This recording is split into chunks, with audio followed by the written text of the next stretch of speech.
આજ રોજ કપલેથા ગામમાં એક લોકસંવાદનું આયોજન કરવામાં આવ્યું. મારી સાથે એસીપી, પીઆઈ, પીએસઆઈ બધા હાજર છે. ગામના આગેવાનો, સરપંચશ્રી અને બધા હાજર છે. આનો મુખ્ય ઉદ્દેશ એ છે કે પોક્સોના બનાવો, જે આપણે ખબર છે કે નાના બાળકોનો અત્યાચાર ના થાય તેના માટે સરકારશ્રીનો કાયદો છે, તેમાં જાગૃતિ ફેલાય.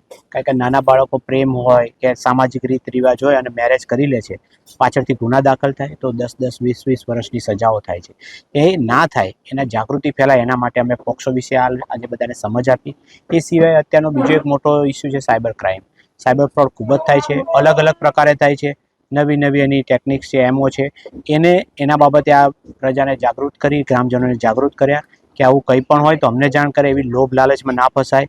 કોઈ પોલીસ તરીકે ઓળખાણ આપે એ પણ ના કરાય. ડિજિટલ એરેસ્ટથી બચે, એવું કોઈ ડિજિટલ એરેસ્ટ નથી. તમારા માધ્યમથી પણ કહેવા માગું છું, પોલીસ કોઈ દિવસ એવી રીતે એરેસ્ટ કરતી નથી, તો એ બાબતે જાગૃતિ ફેલાઈ. એ સિવાય એક અત્યારે ગુજરાત સરકારની એક ખાસ નીતિ છે અને સુરત શહેરમાં નો ડ્રગ્સ ઇન સુરત સિટીનો આપણો એક સિમ્બોલ છે.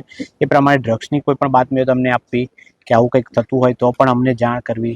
આવા બાળકો જો ફસાણા હોય તો અમને એ બાબતે ઇન્ફોર્મ કરવા.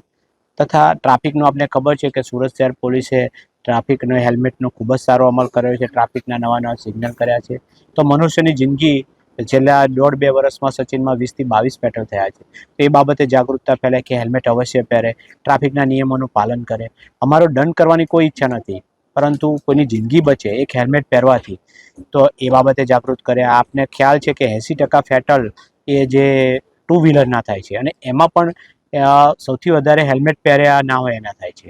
એટલે કોઈ વ્યક્તિ ગુજરી જાય એ સૌથી મોટી બાબત છે.